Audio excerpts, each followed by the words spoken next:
Hello students. Today I will discuss about the Gordon's model of dividend policy. As we have discussed in the Walter model of dividend policy, we know that there are two main theories in the relevance approach of dividend policy, that is Walter's model and the Gordon's model. তো আমরা already এর আগে Walters model নিয়ে discuss করেছি। তো আজ আমরা যে মডেলটা নিয়ে ডিসকাস করব ডিভিডেন্ড পলিসির, সেটা হচ্ছে গর্ডনস মডেল।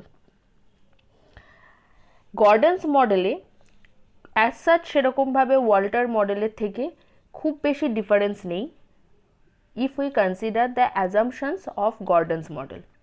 তো আমরা যদি ওয়াল্টার্স মডেলের অ্যাজাম্পশনগুলোকে আরেকবার মনে করি, তো সেখানে আমরা গর্ডনস মডেলেও ওয়াল্টার মডেলের অ্যাজাম্পশনের সাথে কিছু কিছু মিল পাই, যেমন retained earnings are the only source of financing investment in the farm.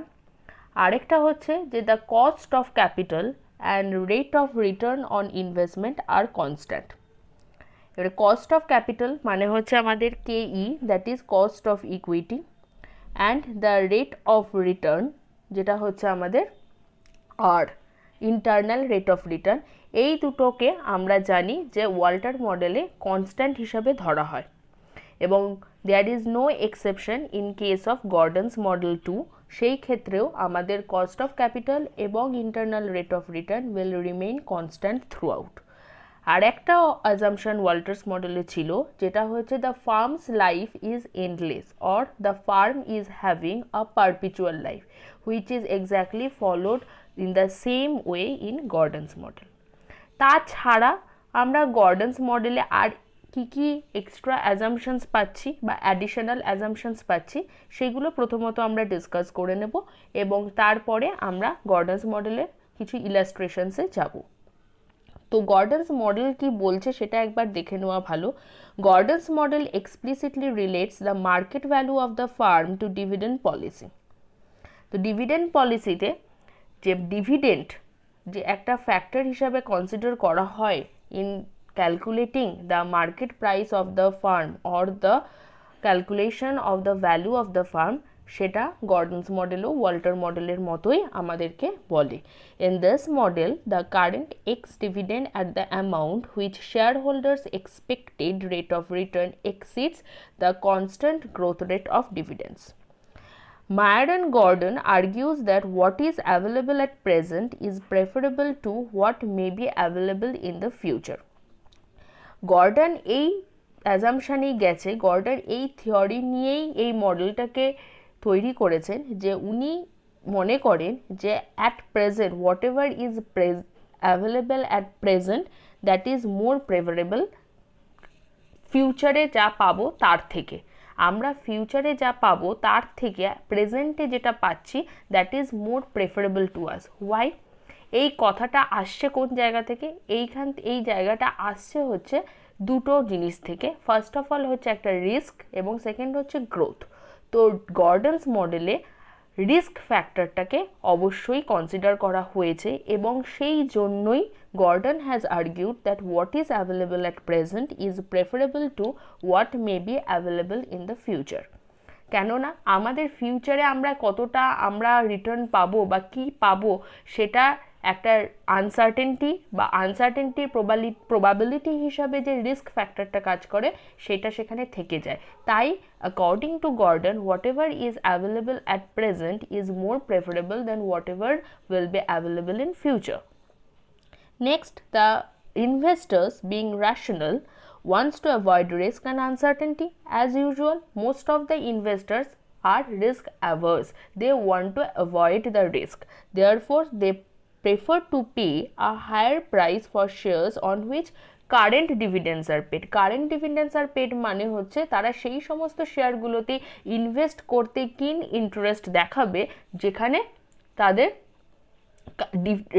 Return পাওয়ার একটা আশা থাকবে, and would discount the value of shares of a firm which postpones dividends. মানে হচ্ছে যে শেয়ারগুলো একটা ল্যাটার পিরিয়ড ডিভিডেন্ড ডিক্লেয়ার করছে বা একটা ল্যাটার পিরিয়ড ডিভিডেন্ড প্রপোজ করছে, তাদের ক্ষেত্রে তাদের সেই সমস্ত শেয়ারের ভ্যালুগুলো কমে যাবে। এটা হচ্ছে গর্ডনস মডেলের মেন একটা ফান্ডামেন্টাল ডেসক্রিপশন। এবারে আমরা চলে আসব যে assumptions of Gordon's model. Assumptions of Gordon's model কি বলছে?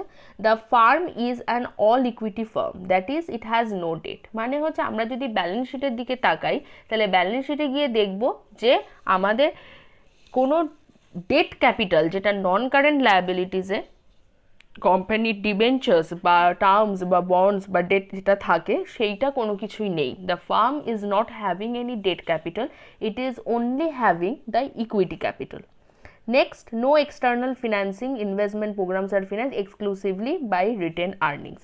Only the investment programs are financed exclusively by retained earnings, and it is as similar as the Walters model. In the Walters model also we have discussed কি যে written earning ছাড়া ফার্মের external financing বলে আর কোনো কিছুই থাকছে না। Thirdly, the internal rate of return is constant and the appropriate discount rate or the cost of capital or the cost of equity, whatever you say, is remaining constant. Up to this, the Gordon's model and the Walters model are giving us the same assumptions, and along with that the farm has perpetual life. Perpetual life means the farm's life has no end. Okay, up to this the assumptions of Gordon's model and Walters model are more or less same. এবারে আমাদের গর্ডনস মডেলে আর কি কি additional assumptions আছে সেগুলো আমরা একটু discuss করব। সেটা হচ্ছে যে গর্ডনস মডেলে একটা ফ্যাক্টরকে কনসিডার করা হয়, সেই ফ্যাক্টরটা হচ্ছে গ্রোথ। আমরা যখন কস্ট অফ ইকুইটি ক্যালকুলেট করেছিলাম বা কস্ট অফ ইকুইটির ক্যালকুলেশন শিখেছিলাম, তোমাদের নিশ্চয়ই মনে থাকবে যে আমরা দেখেছিলাম যে আমাদের একটা growth approach, dividend growth approach বলে একটা জায়গা ছিল। ঠিক আছে, ডিভিডেন্ড প্রাইস অ্যাপ্রোচ বা dividend approach is something different, but when the constant growth rate or increasing or decreasing growth rate, whatever maybe the growth rate is added with the dividend price approach, then it became your dividend growth approach, and সেই অ্যাপ্রোচটাকে আমরা আদার টার্মসে গর্ডনস model বলে describe করেছিলাম। তো সেইখানেই তাহলে আমরা যদি সেই গর্ডনস মডেলই যেটা বলছে যে সেখানে আমাদের একটা আমরা গ্রোথটাকে ডিটারমাইন করতে পারি, which cannot be determined in case of Walters model। ঠিক আছে, তো আমরা যখন দেখছিলাম যে গর্ডনস মডেলে আমরা গ্রোথ করছি, তাহলে গ্রোথ জিনিসটা আমাদের মেনলি দুটো ফ্যাক্টরের উপরে ডিপেন্ড করে। কি কি দুটো ফ্যাক্টর? আমরা যখন গ্রোথ রেট বার করব, considering it as a small G, then we will get a formula that is G equal to BR, okay, B into R, and B টা কি আমার এখানে? B হচ্ছে দেখো বলেছি রিটেনশন রেশিও। ওকে, রিটেনশন রেশিও মানে হচ্ছে যে আমি শেয়ার হোল্ডারদেরকে ফার্মের পয়েন্ট থেকে বলছি যে ফার্ম শেয়ার হোল্ডারদেরকে ডিভিডেন্ড পেমেন্ট করে দেওয়ার পরে তাদের মানে ডিভিডেন্ড পেমেন্ট করার পরে যে পোর্শন অফ দ্য আর্নিং ফার্মের কাছে পড়ে থাকে, মানে the part of the earning which is retained by the firm, that is the retention ratio. Dividend যতটা আমি পেমেন্ট করছি that is my dividend pay out ratio. Okay, আর বাদ বাকি যে অ্যামাউন্টটা বা যে রেশিওটা আমাদের পড়ে থাকছে, the part of the earning, that can give me retention ratio. Okay, তো বি হচ্ছে সেই retention ratio which is constant throughout, and the আর আমি আগেই বলেছি আর মানে হচ্ছে internal rate of return, that is also remaining constant. Therefore we are getting the growth rate or G by multiplying the retention ratio with the internal rate of return, that is G equal to BR, and therefore if B and R both remains constant, then we can conclude the growth rate also remains constant throughout. That means Gordon's model is giving us the constant growth rate which the farm is facing throughout. Okay, next assumption is the discount rate or the cost of capital or the cost of equity, whatever you say, that is K or KE, must be greater than the growth rate, that is K must be greater than BR or K must be greater than G। যদি এই ফান্ডারটা বা যদি এই অ্যাজাম্পশনটা আমার কোনো রকমভাবে এই কোয়েশ্চেনে satisfy না করে, then we can not apply the Gordon's model in calculation of the market price per share or in calculation of the value of the firm. তাহলে এই দুটো জিনিস আমাদের ওয়াল্টার মডেলের বাইরে গর্ডনস মডেলে অ্যাড হলো, that is we are getting a constant growth rate of the farm, that is G equal to BR. That means the growth rate is dependent on the two factors, that is the retention ratio and the internal rate of return, and both the ratios remaining constant throughout, giving us a constant growth rate. And next is the discount rate or the cost of capital or the cost of equity is greater than the growth rate, that is K is greater than G or K is greater than BR. If this assumption does not satisfy my question, I cannot apply the Gordon's model. এটা ছিল তোমাদের assumption of Gordon's model. এবারে next চলে আসছি আমি একটা ছোট ইলাস্ট্রেশনে যে কিভাবে গর্ডনস মডেল দিয়ে আমি মার্কেট প্রাইস পার শেয়ার বার করতে পারি। তো সেই জায়গাতে আমি একবার আগে কোয়েশ্চেনটা ডিসকাস করে নিচ্ছি। The following information is collected from the annual reports of J limited, that is profit before tax given, tax rate 40%, retention ratio 40%, outstanding shares means number of shares in the balance sheet is your 50 lakhs equity shares, equity capitalization rate or the cost of equity, that is K equal to 12%, rate of return on investment, that is 15%. So the question asked is what should be the market price per share according to the Gordon's model of dividend policy. ওকে, তো সেই অনুযায়ী আমরা চলে আসছি এবারে সলিউশনে। Solution দেখো, আমরা জানি গর্ডনস মডেলের ফর্মুলা কি বলে। গর্ডনস মডেলের ফর্মুলা হচ্ছে P equal to or P zero, whatever you say, P zero is equal to E into 1 minus B divided by K minus G. On the other hand আমরা আরেকটা জিনিসও বলতে পারি, which I have not mentioned in my presentation but I am mentioning in my lecture, that is দেখো যে ই মানে কি, ই মানে হচ্ছে আর্নিং পার শেয়ার, ঠিক আছে। এবার earning per share and in the bracket it is given 1 minus B, B is your retention ratio. এটা আমি আগে অলরেডি বলেছি যে B is your retention ratio. এবারে রিটেনশন রেশিও হচ্ছে একটা পার্সেন্টেজ, সেইটাকে যখন আমি টোটাল মিনস 1 থেকে মাইনাস করছি আমি কি পাবো, I will get the dividend pay out ratio. কেন, কিভাবে পাবো, কেননা আমি এটা জানি যে আমার আর্নিংয়ের যে পার্টটা অলরেডি পেমেন্ট হয়ে যায় as dividend, that is my dividend pay out ratio, and বাকি যেটা পড়ে থাকে সেটা হচ্ছে আমার রিটেনশন রেশিও। তাহলে আমি যখন রিটেনশন রেশিওকে যদি বি দ্বারা ডিনোট করি অ্যান্ড আমি যদি আমার ডিভিডেন্ড পে আউট রেশিওকে সাপোজ ডিপি রেশিও দিয়ে বলি, তার মানে বি ইকুয়াল টু আমি কি পেতে পারি, 1 minus dividend pay out ratio. On the other hand যদি তুমি ডিভিডেন্ড পে আউট রেশিও বার করতে চাও তাহলে কি বলতে পারো, dividend pay out ratio is equal to 1 minus retention ratio. তো আমার 1 minus retention ratio, that is 1 minus B, is giving you the dividend pay out ratio, and dividend pay out ratio is applied on earnings to get the amount of dividend per share. তাহলে E into 1 minus B is actually the dividend per share. Dividend যে অ্যামাউন্টটা থাকে সেই ডিভিডেন্ডের অ্যামাউন্টটাই হচ্ছে আমার এখানে ফর্মুলায় আছে, that is E is your earning per share.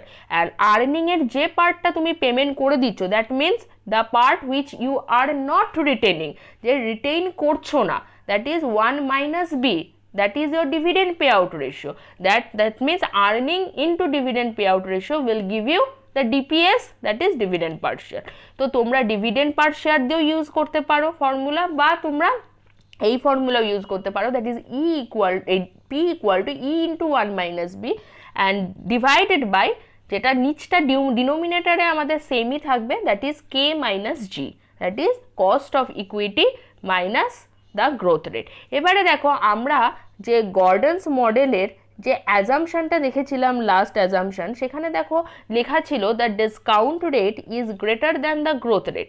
এই রিজনেই লেখা ছিল, কেন না আমরা ফর্মুলায় পাচ্ছি কি, যে the denominator is giving you a difference between the cost of equity and the growth rate.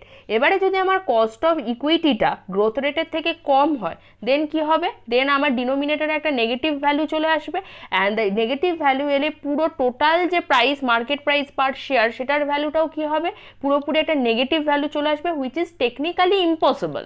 ঠিক আছে, তো সেই জন্যই এই অ্যাজাম্পশনটা নিয়েই আমাদেরকে এগোতে হবে while calculating the market price per share according to Gordon's formula, that is the discount rate or cost of equity should be greater than the growth rate. ওকে, এবারে তাহলে আমি চলে আসছি, দেখো P equal to market price per share, E equal to earnings per share.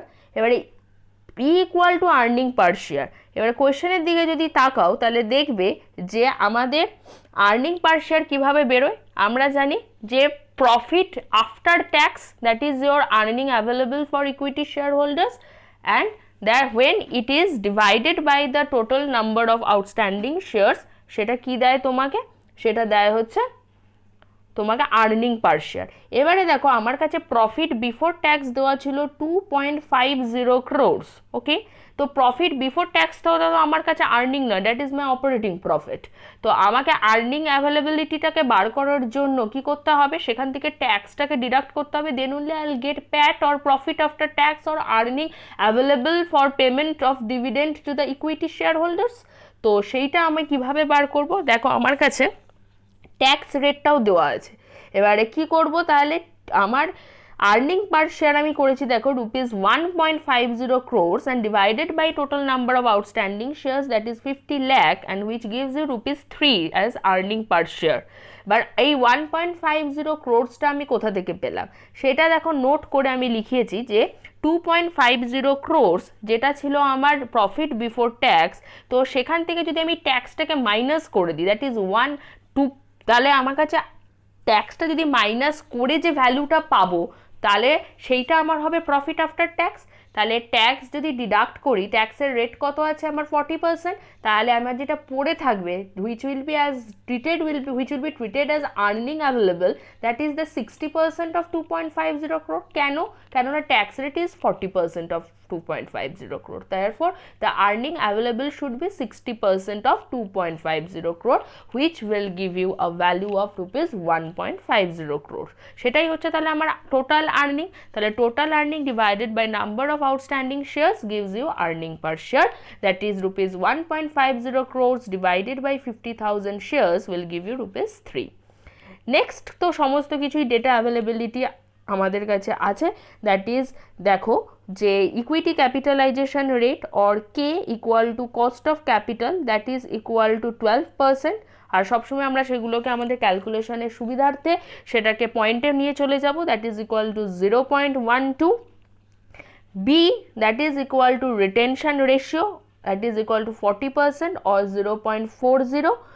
R equal to internal rate of return, that is equal to 15%, that is equal to 0.15। এবারে আমি সেখান থেকে গ্রোথটা কিভাবে বার করব, কারণ আমার ডিনোমিনেটরে কে মাইনাস জি দরকার, তো জি ইকুয়াল টু হচ্ছে growth rate, that is a product of the retention ratio and the internal rate of return, that is equal to B into R, that gives you 0.40 or into 0.15, that is equal to 0.06 or 6%. Then eventually if we apply it in the formula of Gordon's model, then we will get the market value per share। কিভাবে করেছি দেখো, যে market value per share that is equal to earning E3 into 1 minus 0.40, that is 0.60, মানে 3 into 0.60 divided by k হচ্ছে আমার cost of equity, it is 0.12 minus 0.06, তাহলে if you calculate it then we will get the market value per share as ₹30। So this was one of the simplest illustration to know the applicability of the Gordon's model in calculation of the market value of the share.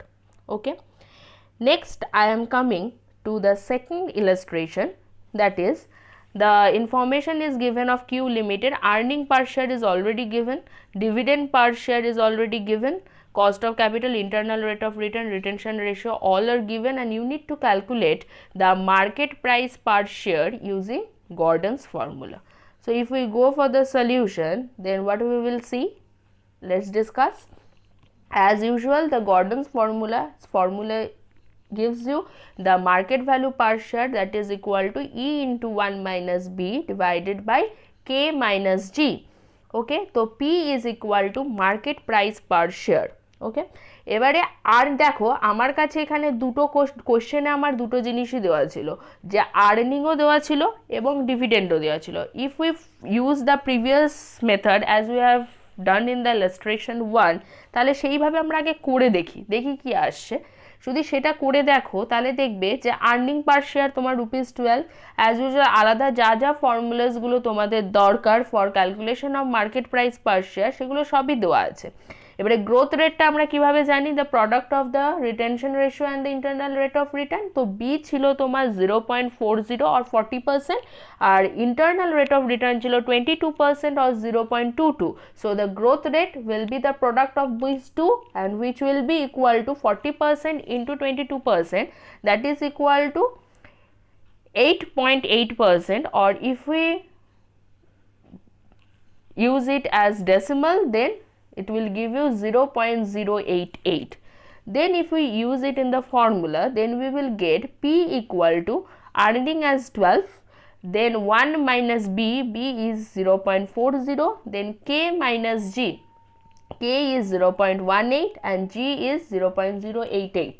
So it will give you the market value per share as rupees 78.26. But আমি তোমাদেরকে আগেও বললাম যে ই নিউমারেটারে যে জিনিসটা আছে, যে E equal to 1 minus B, ঠিক আছে? তো ধরো এরকম কোনো সিচুয়েশান আসতেই পারে যেখানে তোমাদেরকে হবে না, কেননা গ্রোথ রেটের জন্য আমাদের রিটেনশন রেশিওটা পজিটিভলি দরকার, কিন্তু in many of the cases this can happen that the earning per share or EPS is not given in the question. Then what to do at that time? Maybe if it is not given, then it has to be there in the question that the dividend per share is already given. So if we look up to the question, দেখো যে আমাদের earning per share এর সাথে সাথে dividend per share টাও কোয়েশ্চেনে দেওয়া ছিল। তো ডিভিডেন্ড পার শেয়ারটাকে যদি আমরা মার্কেট প্রাইস পার শেয়ারের ক্যালকুলেশনে ইউজ করি তাহলে কি হবে? তাহলে দেখো আমার কাছে ইটা কি হচ্ছে, ই হচ্ছে আমার earning per share, that is ₹12, আর আমার রিটেনশন রেশিও ছিল 0.40, and 1 minus retention ratio is your dividend pay out ratio, that is dividend pay out ratio is 0.60. Clear? তাহলে 0.60, that means it will give you 7.20. Okay, and 7.20 you need to check that whether it is the dividend paid at the end of the year or at the beginning of the year. তো আমাদেরকে সেই জিনিসটা দেখে নিতে হবে, দেখে নেওয়ার পরে তবে আমরা সেটা গর্ডনস মডেলে ইউজ করতে পারবো, which I will be discussing in my next presentation. But যদি এরকম কোনো সিচুয়েশান আসে যেখানে আমাদেরকে ডিভিডেন্ড পে আউট রেশিও দিয়েই ক্যালকুলেট করতে হবে, তখন আমাদের ক্যালকুলেশনস বা মার্কেট প্রাইসের ভ্যালুর ক্ষেত্রে এই মডেল দিয়ে বা এই ফর্মুলা দিয়ে যেটা আমরা ইউজ করেছি সেখানের সাথে একটু ডিফার করতে পারে।